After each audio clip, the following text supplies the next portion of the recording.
So after you said 70,000 euros, don't say anything anymore. Stay silent. Because the moment you start talking again, you lose. So the first person who starts talking now loses the negotiation.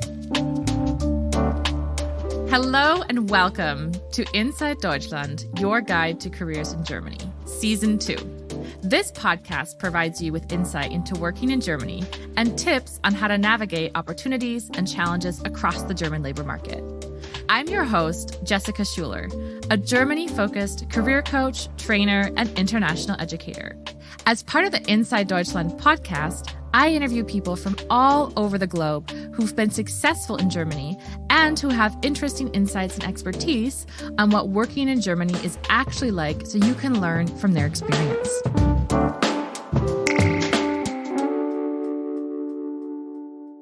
Germans don't like to talk about money, at least that's the cliche. They're pretty reserved when it comes to discussing money, especially in the workplace. But having these conversations and being able to negotiate your income is crucial to finding and keeping a job that comes with a fair salary. And that's exactly what this episode is all about. In it, we will answer questions such as, how are salaries negotiated in Germany? How do I prepare for a salary negotiation? What should I pay special attention to? And why can it be helpful to wiggle your toes during a negotiation? But I also want to know more about your experiences. What was your first salary negotiation in Germany like? Do you find it difficult to talk about money with friends or with colleagues? Let us know in the comments section. On today's show, we're going to be hearing from two guests. The first is Bastian Hughes. You just heard from him in the intro. He brings a lot of experience in human resources to the table and is channeling his expertise into his own company and podcast, Berufsoptimierer, or Career Optimizer. He helps people navigate their careers, including those tricky salary negotiations. But before we dive into all things salary with Bastian, I'll be speaking with Laura Villafuerte. She is co-founder of CareerBee, a company that's all about recruiting and career coaching for talents who are aiming to build a career in Germany, specifically with a focus on English-speaking jobs. Similar to Bastian, Laura also has a background in human resources and decided to take things further by connecting international job seekers with top employers in Germany within the realm of CareerBee. Laura, who's half German and half Ecuadorian, moved from Ecuador to Germany in 2016 to study and will provide us with insights into why this topic is especially challenging for internationals. So, Laura, thank you so much for being here today and welcome to the show. Thank you. I'm very happy to be here. I'm wondering, today we want to talk a little bit about salary and negotiations and thinking about your career story. Looking back, what was your first salary negotiation like? It was so funny because it was way too easy. And I'm not saying that I'm good at negotiation. It was so easy because when I had this first job, it was not at Rush, which was my first official job. Before that, I did my master's, my master thesis in a company, which is like bus and trucks, MAN. I think in Germany, many people know it. And then when I was there, they were like, okay, your master thesis is ending. Do you want to start your job here? And I was like, yeah. And they were like, what salary do you want? And I was like, what about 55,000, based on, some research I did or whatever. I was not very prepared. And they were like, of course, here you have it. And it was like this. And I was like, wow, I didn't know that was going to work at all. Like I had no expectation that was going to work. The second job, was with this trainee position. And actually there I didn't negotiate. I just, accepted that. It was a very good offer anyway, but I could have negotiated. Like that was a mistake, not even trying to negotiate. And then when I started working in HR, working with a lot of contracts, I came to realize the importance of this topic and how many people do not use the chance to negotiate, which then made me come along this topic even more and creating some trainings on it that we do with CareerBee as well, because I'm very passionate about the topic and it's something that I am very grateful that you're talking about in this podcast episode. So you mentioned you've seen lots of people not negotiate. Can you tell us a little bit about, why do people not negotiate? And then what do they negotiate for when they do negotiate? Yeah, that's such a good question. I mean, overall, I would say there are many reasons of why we don't negotiate in certain times. I mean, many times, especially as an international talent, right? You're getting this opportunity. Sometimes companies are offering you the relocation support and you already feel like, oh, they're giving me so much. Let me just accept it. And then once I'm there, I'm going to go from there and start, negotiating and so on. And I mean, yeah, that's a strategy for sure. But I also see that with people who are, from Germany, starting their first job, especially, I have to say, many women don't negotiate, and I've seen that in various examples. I don't know if you want me to share one example that really shocked me because it really portrays. Yes. So, one of my friends, she works in a very big consulting company, actually. And when she started her job, like she already worked in very impressive companies beforehand. So when she was given the offer, she was like, no, 30% more. I want a mentor. I want this, this, this, this. She didn't get the 30% more because that was a big increase, but she got an increase of salary. She got a sign-on bonus. She got a mentor. She got various stuff on top. And then when she met with the round of all the, women network that started in a similar month, she talked with all of them and she was like, oh, what did you negotiate? And everyone was like, we could negotiate? Nobody had negotiated. She was the only one. It was a round of, 20 people, and there are people who had a lot of work experience as well. So especially for women, it's very important that you own up that topic of negotiating, that you practice it, that you find some techniques that work for you and then really go for it. I mean, many times it's the fear. It's not knowing that you're able to do so, getting a good offer and then thinking like, that's good enough. I don't want to, then have to work extra or more or whatever for that extra salary. You feel like afraid of that. And I feel that's, of course, a mistake in the sense of you at least should try. In the end, a company, when they give you an offer, they really want you. So if you ask for more salary, they will try to find a solution, or they can tell you like, right now we can't, let's talk in the future. And they will still like not take away that offer at that stage when they already, want you as a candidate. So I feel it's always important to at least give it a try. I think that last point is super critical to mention, that a lot of times people think that they're going to like rescind the offer if you start to negotiate with them. Yes. So how do you recommend people go about salary negotiation or negotiating for other things like relocation or bonuses, sign-on bonuses right away from the get-go in Germany? Yeah, maybe just to highlight what you just mentioned, right? It's not only about salary. You can negotiate so many aspects of it. And I think that's already one of the first preparations you should do if you want to go into negotiation. Like, one thing is the salary. How much do you want? But then also, like, what are alternative things on top of salary or beyond salary that could be interesting? So if you're aware of that, let's use it for the negotiation. But now coming back to your question, I know everyone has a different, approach to it. The one that I see works the best is in the first stages of the recruiting process. Let's say you're starting a new job. Talking about salary is a little bit awkward because they don't know you, right? And now you're asking for a lot of money. I have no idea if you're good or not. Like, I like your CV, yes, but I don't even know if there's a cultural match there. So talking about salary at that stage is more difficult, rather than, along the process, because the more I want you, like being the company, and I want you as a talent, the more I'm willing to, move around stuff to also get you that salary or those additional benefits that you're looking for. So I feel like if it's possible for your negotiation strategy, wait a little bit along the process, unless, of course, they ask you about it. But if they ask you about it beforehand, then use a range instead of a specific number, because that will allow you for flexibility later on and to also understand a little bit, what are they offering? How are they reacting to the range that I'm saying? And then you can, play around with it, create a good strategy for negotiating, and then end up with a goal. And then once you are in this negotiation process, offering the additional things, the additional benefits that could come into place is good, because a company maybe is creative and finds good solutions, but maybe doesn't. And you are the one who knows what is worth it for you. Like, is it a relocation package? Is it a sign-on bonus? So it's up to you to also know what you want beforehand and then being able to negotiate that. Now, salary and sign-on bonuses are very individual depending on, what someone is doing basically for work. But what about relocation packages? What should people be thinking about when it comes to negotiating for those? It is like tricky because it's not that easy for companies to offer all those benefits. There are many, tax things to consider. So for a company who has never done that before, it's very, very challenging to be super flexible with all that. So, you need to find a way with a company to find something that makes sense. But there are various things that you could look out for. So I've seen companies offering a loan for, the time you come, like a loan with like very low interest rates. And so that you can settle in there, get everything that you need, and then you start paying that back through, salary or something like that. Then you can have like the relocation process per se. I mean, the flight, it can be packages. If you have, a lot of furniture, they can ship that or whatever, and they will pay for that process. You can look into, language classes to be able for you and maybe even for your family to attend language courses could also be an interesting thing.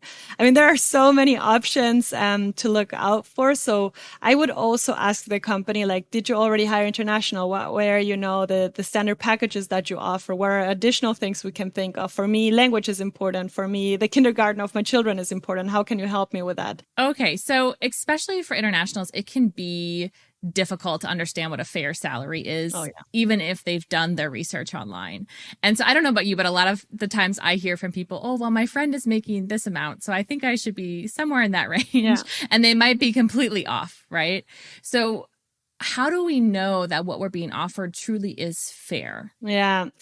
I always have, even for like people in Germany, sometimes it's so difficult because nobody really shares it. And then sometimes you get some information. Like the best thing is to find someone that's working there who, has a similar position or had that position in the past and can tell you roundabout what it was. I have to say there's sadly not one solution that I can go by, but I would never say like, don't accept a salary that doesn't allow you to have the standard of living just because you want that specific job, because it won't make you happy. Eventually, it will just cause more stress and then you cannot enjoy the job as much. So if you accept a salary that's below what you expected, then at least already negotiate a plan of when you're going to talk about an increase, be it like 3 months, 6 months, like have a plan, even stated in the contract about the next salary negotiation.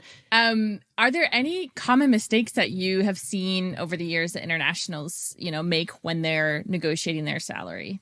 So first mistake, definitely not negotiating. Then when they negotiate, sometimes because of cultural difference, like it's very important when you negotiate in another country, you need to be aware of the cultural nuances, when it comes to negotiation. So sometimes I see people who oversell their skills because that's how they would do it in their country and there it makes sense to do it this way. But in Germany, it's like crazy. If you say like, I am the top 1% programmer worldwide. And then in Germany, it's like, what? Like based on what statistic? Like give me the numbers so I understand what you're saying. This type of pitches don't make sense in Germany. You need to be very realistic, straight to the point, have facts to back up what you're saying. Also, like sometimes in other cultures, you will speak very, very long time to come to the point because that's how you need to do it, or have very long, short, small talk before coming to the pitch.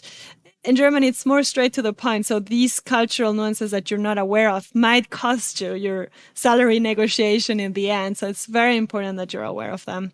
Those are all excellent points, and something that I could definitely echo is the intercultural communication, understanding the cultural nuances of, what salary negotiation looks like. Definitely. Yeah. So you've seen the back end, right? You've been that recruiter who's been negotiating on behalf of the companies, right? Can you tell us a little bit about what strategies companies use to help, kind of lower the salaries of the people that they're negotiating with? Yeah.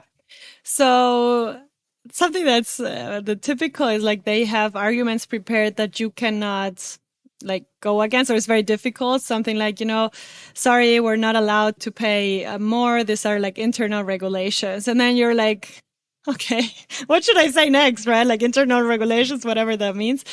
But then I always say, like, if they give you an argument that is very, based on some regulations or something that you don't have control over, then I would ask some follow-up questions and be like, okay, I understand there might be some regulations behind, but can you just explain to me a little bit, how is the salary performance or how can I expect the salary to develop over time?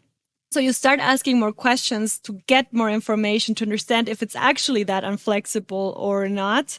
So it's very important to be prepared for these type of answers in advance and then have open questions that you could ask if these type of answers happen. Another way how companies try to, go about it is to postpone it for the future and be like, oh yeah, we understand you totally deserve the salary. However, at this stage, we want you to start and then later we can discuss salary negotiations again. And then again, for you, it's difficult because they're agreeing to your salary, not now, right? But they are giving you the door to it. So it is also a tricky position. I mean, if you're willing to accept that, then I would say like, okay, I can go by that, but it's very important for me that this is stated in the contract that I will have, a salary negotiation on a specific date. So if it's stated in written, you have something very clear that also, puts this new manager in a position where they need to negotiate with you. So very important, all that needs to be in written. I mean, sometimes, and here just to also be fair, sometimes companies cannot pay you so much more because people in doing the same job earn less right now. And then it would be unfair that someone is starting like with a much higher. So just to say that sometimes companies present arguments that are actually true, like not all companies are to just lower your salary in there. So that's why maybe asking these questions would also be important to understand, like, what are your chances? Maybe you start with that salary, but what do you need to do to increase the salary as much as possible? Just maybe this is not like a strategy companies use, but also like a perspective you need to take into account. Shouldn't stop you from trying to negotiate, but being aware that sometimes some arguments are actually honest.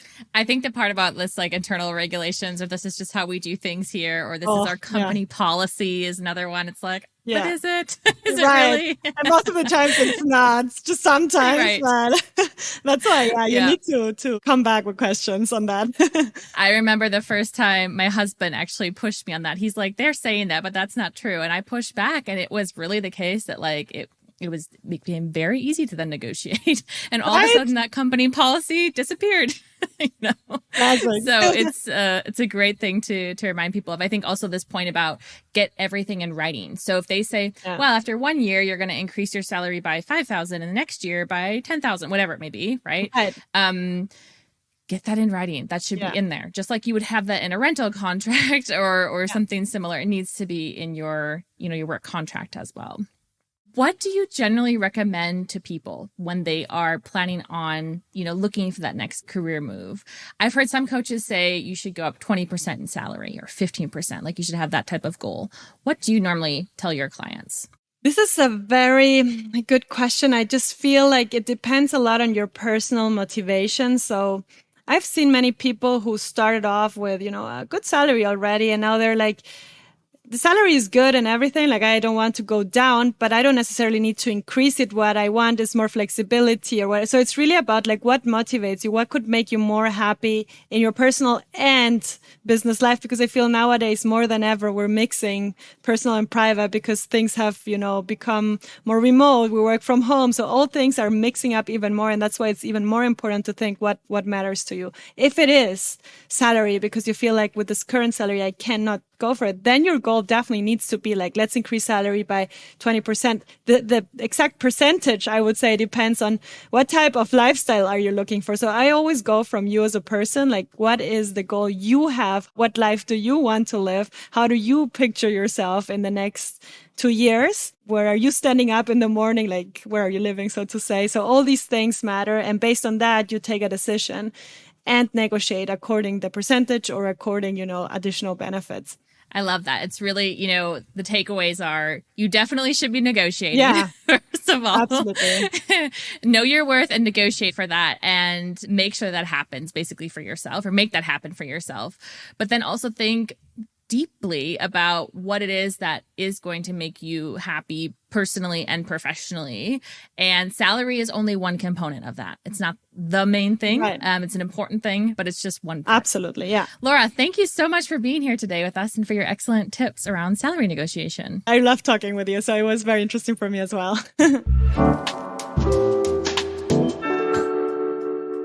Thanks to Laura, we got some insights into the struggles internationals may face when it comes to the topic of salary negotiation. With my second guest, Bastian Hughes, we're going to focus even more on negotiation strategies as well as preparation. Bastian Hughes founded Berufsoptimierer, where he's offering coaching and guidance in career and professional development. Berufsoptimierer is also the name of his podcast regarding these topics, which we'll link to in the show notes. He has over 10 years of experience as a recruiter and started coaching in 2016. Hi, Bastian, and welcome to the Inside Deutschland podcast. We're so happy to have you here. Hi, Jessica. Thank you for the invitation, and I'm also very happy to be here. Why don't we get started with you telling us a little bit about your career background and journey? Okay, so I started my career in HR. So I worked in recruitment for more than 10 years. And I asked myself, okay, so I've been working in recruitment. I know all these things. And I've experienced through job interviews that people don't really know all these things. And there's so much information out there when it comes to application process, salary negotiations, etc. So I started my own podcast in 2017. And yeah, through the podcast and the experiences I gained through talking to people and also through helping people with their application and all the other things when it comes to career and career change, I came across someone who kind of helped me get a foot into the door in the area of career coaching. So for more than 7 years now, I've been working with different agencies, universities, and people who want a change in their career or who are at the beginning of their career. So after university degree, for example, and who are looking for a job or who want to practice job interviews. And one of the really important things that can sometimes happen within a job interview or afterwards is negotiating a salary, right? What are some ways that we can prepare for a negotiation? Well, first of all, like everything starts with research, right? So try to find out what salary is paid in your industry or in the position you are aiming for. However, there are differences. So if you apply at a large company, there's a different salary than applying for a startup or a medium-sized company. And what most people who come from abroad don't really know is that medium-sized companies in Germany are very strong and there are a lot of different companies. So you cannot really say that when you work, for example, at BMW, this is your salary. And when you work at a company that is not so well known, this is your salary. The only thing you have to know is that there are differences. And when it comes to research, you can use websites like Glassdoor, for example, which is the US version, or you can look at kununu.de, which is the German version, to get some idea on salary. And what I always like to advise is search for tariff contracts in your industry, because then you can get a better understanding and idea of what might be paid in your role based on your years of experience and in your industry. And another thing which is very important is not to put too much focus into getting the highest amount possible. Which, and I have to be careful in that situation because you have people on your podcast, they've been working for a couple of years. And if I now say don't focus so much on salary, they might think I'm crazy. What I'm talking about is when you finish with your university degree, the most important fact is not salary. It is important. Yes, you have to pay your bills. Yes, we agree on that. But the most important thing is gaining experience, working for 2, 3, 4 years in a company, because then you can really start negotiating, because then you really know about yourself, you know about your skills, you know about your competencies. You really don't know them once you're finished with your university degree because you have never experienced yourself in a working environment for a longer time than a practical training or a Werkstudium. So this is also very important, just to know salary is not the number one issue when it comes to finding a job after your university degree. Mm-hmm. And so when someone's entering into the negotiation and they kind of are preparing for the fact that they're going to have to argue for a higher salary, regardless of like if it's collective agreement or not, what are some, like, are there phrases or sentences that you always tell your clients to use, you know, magic words that really work with recruiters or something like that? There are some magical words, and there's also a magical kind of thing you should do. Mm-hmm. Magical words are words like fair, reasonable, So, for example, you'd say, I think a salary of 60,000 euros would be fair for this position. Never ever say, well, I'm hoping to get something around 70,000 euros, or I was hoping for 80,000 euros, or my salary is 70,000 euros. Because when you say my desired salary is 70,000 euros, I can say, well, yeah, that's something you desire, but that's not the reality. And then you start negotiation. But when you say something like fair, like reasonable works very well with older people, by the way. And what's the word for reasonable in German? Vernünftig. Vernünftig. And vernünftig is just a trigger, a positive trigger, you know? When you say, I think that's vernünftig, people tend to say, yeah, sounds very reasonable. So the second thing is, once you've said the number, finish the sentence as quick as possible. So after you said 70,000 euros, don't say anything anymore. Stay silent. Because the moment you start talking again, you lose. So the first person who starts talking now loses the negotiation. And recruiters, they do trainings on that to sit in silence. And it kind of feels like 10 minutes, people are not talking with each other, but it's just a moment of seconds actually. But when you sit in silence, you really demonstrate confidence. As soon as you start talking, I, as a recruiter, see that you kind of feel uncomfortable with saying this number. And you might feel uncomfortable because you're maybe not that convinced about your skills and experiences, which is why I can knock you off 10,000 euros. And 3 is summary. Summary means when they ask you what's your salary expectation, you should never ever say, my salary expectation is 70,000 euros. Because the salary negotiation always comes right at the end of the job interview. So you have time to summarize and to really highlight your highlights when it comes to this position and then say the number. Okay. So something like, well, today we spoke about the project management position, and based on my experience and my extra qualification in project management, I think I can really add some value to this position, which is my salary expectation is 70,000 euros. So that's the summary. It kind of reminds me of the golden rule when you write applications is simplicity is elegance, right? You know, less can be more. And it sounds like what you're saying for salary negotiations is silence is confidence, right? Absolutely. 100%. Silence is confidence. Yes. I love that. And, you know, we haven't spoken about what happens next. So you sit there in silence, you kind of push your fingernails into the table to wait for the moment to be over. A good trick when it comes to these uncomfortable situations is always to wiggle your toes, because no one sees when you're wiggling your toes, but you kind of push the moment away that feels so uncomfortable because you're just focusing on your toes wiggling. And then you're calmer and calmer again. And as I said, no one sees you wiggling your toes. It's a mechanism to distract yourself then. Yeah, absolutely. And it's very important because you want to be strong in this negotiation situation. Because let's say we're talking about a project management position. Let's say you've practiced everything. You've got your story straight. You've got your elevator pitch straight. You answered every question 100% correct. And then it comes to this negotiation part. It's not only the negotiation and talking about numbers. It's always a test. How confident are you in this particular stressful situation? And if you tell me you are the greatest project manager, you know how to talk with people and you're very confident and so on and so forth, and then it comes to the negotiation part and it all collapses, well, can I really trust you being a great project manager in that situation? It's the same as when you submit an application that is in some respects your first interview, right? You're showing them not only what you've done for work, but also how you work. And in the interview, it's similar. Absolutely. Yes, absolutely. A lot of people are still really uncomfortable talking about money in any way, shape, or form. And I would put Germans in that bucket as well. Why do you think that is? And how can we make it less complicated to talk about money, whether that is when someone's starting a job or later on when they want to ask for a raise? Well, the thing is, you actually just have to look at the movies, because how are rich people portrayed in films?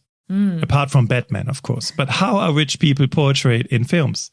Rich people are always the nasty ones, the bad guys, the people who are very greedy and all these kind of things. So there's a narrative towards having a lot of money, which is very negative, which is why we could say that based on these narratives and how people are portrayed, we kind of get a negative feeling when it comes to having a lot of money.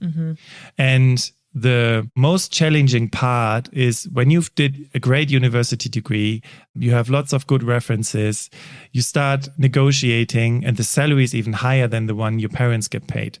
This is the tough one, because earning more than your parents earn is most of the time the reason why people don't really earn a lot of money, because they feel very uncomfortable earning more than their parents because they are more experienced, they are their parents and all these kind of things. So there's kind of a thing, almost like a stigma in a way.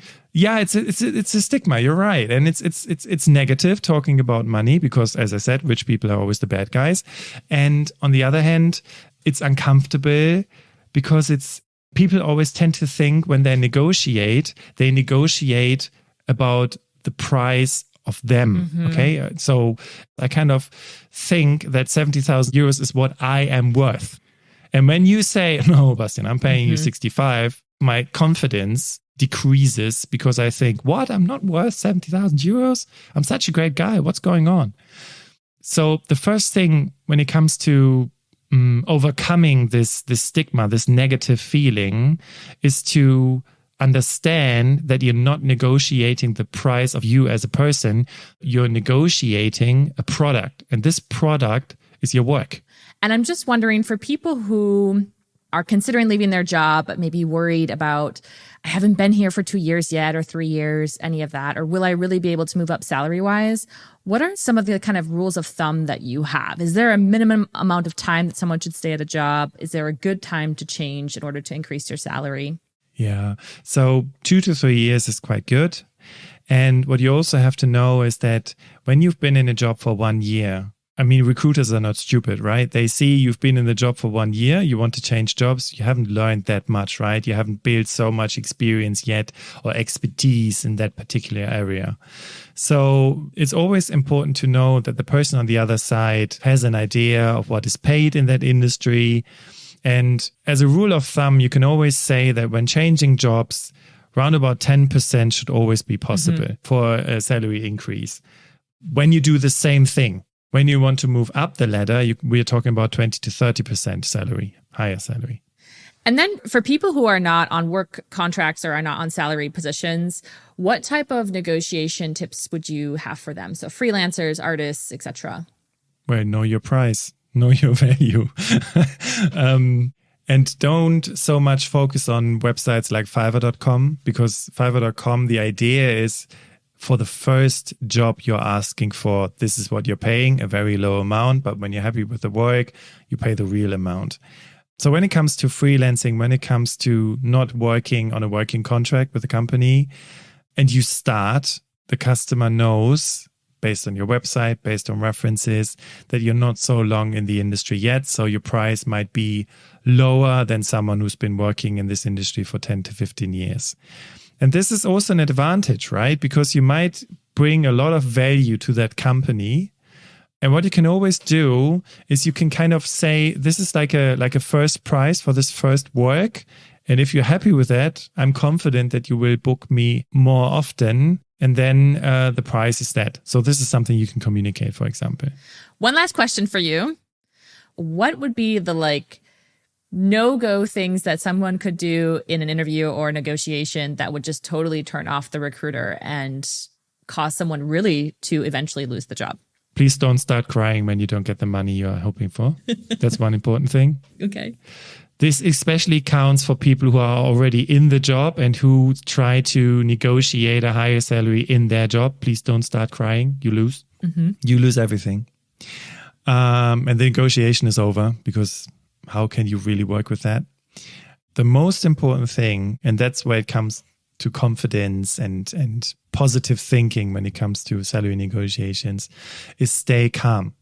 I always like to say, you say your number, they give you pushback, you lean back and smile. And then you just ask a question. Amazing. Bastian, thank you so much for being here with us today and for all of your insights and information that you shared with our audience. You're very welcome, Jessica. It was a great pleasure being here. Thank you for this great interview. Throughout this episode, we received a lot of helpful tips on navigating through the difficult salary negotiation process. Here are my top 3 tips from today's episode. First, be prepared. Inform yourself in advance about company policies. Get an overview of salaries in your industry through online research, or even better, by talking to someone who's been in a similar position. And be aware of cultural nuances in negotiating. Being reasonable is appreciated in Germany. Second, salary isn't everything. The company might offer other benefits, such as assistance with relocation, flexible office hours, language courses, and more. So consider what truly matters to you and what you need right now. As long as you do negotiate something, that's a really good start. Third, and finally, stay confident while negotiating. You've made it this far, and the company is clearly interested in you. Know your worth, and remember, you're not negotiating your personal value, but the work you offer. Take a positive approach to salary negotiation. It's normally the case that the company is willing to come your way, at least a little bit. Thank you for tuning into this episode. For more information, please make sure to check out the show notes. If you enjoyed this episode, we'd love for you to leave a review on your favorite podcast platform and follow the show. If you have any feedback, questions, or suggestions for future episode topics, please feel free to leave us a comment or write us via the online feedback form, which we also will link to in the show notes. Thanks for listening. I'm wondering if you have a favorite German word related to salaries, money, negotiation, interviews. Yes, my favorite word is vernünftig, because vernünftig is just such a great trigger when you work with people who are in their 50s or 60s in Germany, because vernünftig has such a strong meaning in Germany. It's just crazy. Inside Deutschland, Your Guide to Careers in Germany is a podcast brought to you by the Alumni Portal Deutschland. I am your host, Jessica Schuler. Sound design, music, and production, Steffen Stark and Arne Bergner for Der Apparat Multimedia GmbH. Editing and production, Jessica Schuler, Amelie Berbot, Charlotte Dettich, and Leone Klüstendorf for Der Apparat Multimedia GmbH.